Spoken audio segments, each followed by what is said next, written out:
गोष्टीचे नाव आहे पावसात अडकलेला ससा। एक कासव आणि त्याचे छोटेसे पिल्लू एका तळ्याजवळ राहत होते आणि एकदा काय झाले, आईचे लक्ष नसताना हे छोटेसे कासवाचे पिल्लू चालत चालत जंगलाच्या बाहेर पर्यंत आले आणि ते रस्त्याच्या कडेला आले आणि रस्त्यावर असणाऱ्या गाड्या वाहनांची वर्दळ पाहून त्याला काय करावे सुचेनाच। तेवढ्यात एक 4 व्हीलर जोरात वेगाने आली आणि त्या बिचाऱ्या कासवाच्या पिल्लाच्या पायावरून गेली। ते बिचारे कासवाचे पिल्लू तिथेच बसले होते, अगदी रडत विवळत बसले होते।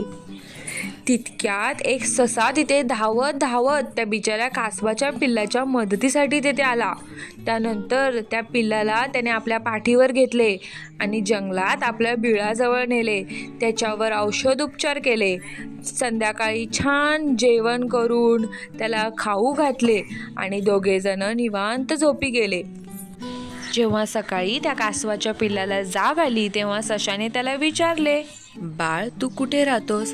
त्याचा पत्ता विचारून ससा त्या कासवाला तळ्याच्या काठी सोडून आला। काही दिवसानंतर पावसाळा सुरू झाला आणि अगदी एक दिवस ढगफुटीच झाली। भरपूर प्रमाणात पाऊस पडला। अगदी नदी तलावं ओसंडून वाहू लागली। जंगलात पाणी भरायला सुरुवात झाली।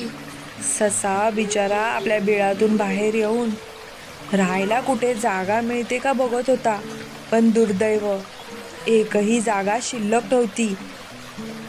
त्या पावसामुळे पूर्ण जंगल भरून गेले होते। तेवढ्यात सशाला एक पाण्याची बॉटल दिसली आणि ती बॉटल घेऊन तो त्या पाण्यावर तरंगतच राहिला। पण त्या विजा, कडकडून होणारा पाऊस, थंड वारा यामुळे ससा अगदी बेचैन झाला होता। काय करावे सुचेना। अंगावर पाणी पडून पडून थंडी वाजून तो बेशुद्धच पडला। मग तलावातील कासव त्या पाण्यातून पोहत असताना त्याची नजर या बिचाऱ्या सशावर गेली। त्याने सशाला धरले आणि नदीकाठी पोहत पोहत आणले, त्याच्यावर उपचार केले। जेव्हा पाऊस वगैरे गेला, सकाळी ससा शुद्धीवर आला, तेव्हा त्याने पाहिले तर काय, त्याच्या बाजूला ज्या कासवाच्या पिल्लाला त्याने वाचवले होते ते कासवाचे पिल्लू आणि त्याची आई समोरच होती। ससा आश्चर्यचकितच झाला आणि त्याने पाहता क्षणी त्यांना धन्यवाद केला। अशाच नवीन गोष्टींसाठी आपल्या मराठी स्टोरी टीव्हीला सबस्क्राईब करा।